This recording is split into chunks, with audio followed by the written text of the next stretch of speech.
I went into this adaptation knowing it was not meant to be a literal retelling of the novel, but more of a fever dream interpretation. Seen that way, the film works far better than some reactions suggest. What struck me most was how vivid everything feels, not just visually but emotionally. The colours are often intense, mirroring the volatility of the relationship itself. The world moves between extremes, cold, shadowed spaces and harsh environments on one side, and on the other, moments of opulence and overwhelming abundance. That visual contrast reflects the emotional push and pull the characters live inside.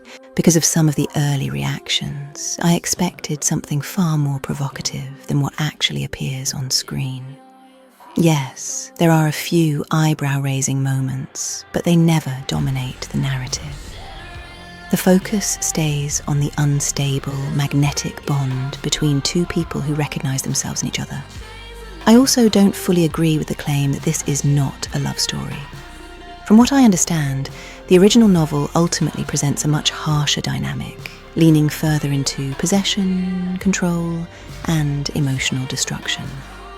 This version feels more watered down in comparison, more palatable for modern audiences, where those darker elements still exist, but not to the degree that the characters read as purely monstrous.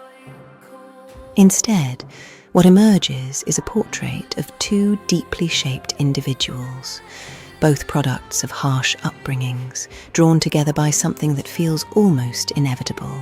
One interesting shift I noticed was how Nellie comes across. In this version, her role feels less neutral and more quietly influential, almost edging into a subtle antagonist. Her interference may be framed as protective, but it also reinforces the social and economic pressures shaping Catherine's choices.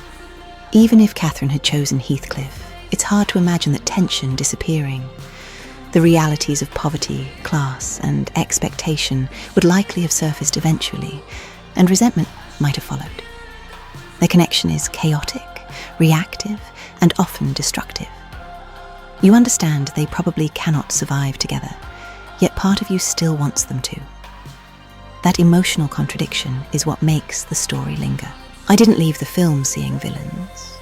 I saw wounded people operating inside the only emotional language they were ever taught. Messy, flawed, sometimes cruel, but undeniably human. For me, the film succeeds because it preserves that vivid emotional intensity at its centre. The kind of love that feels less like a choice and more like a force. So kiss me, and let us both be damned.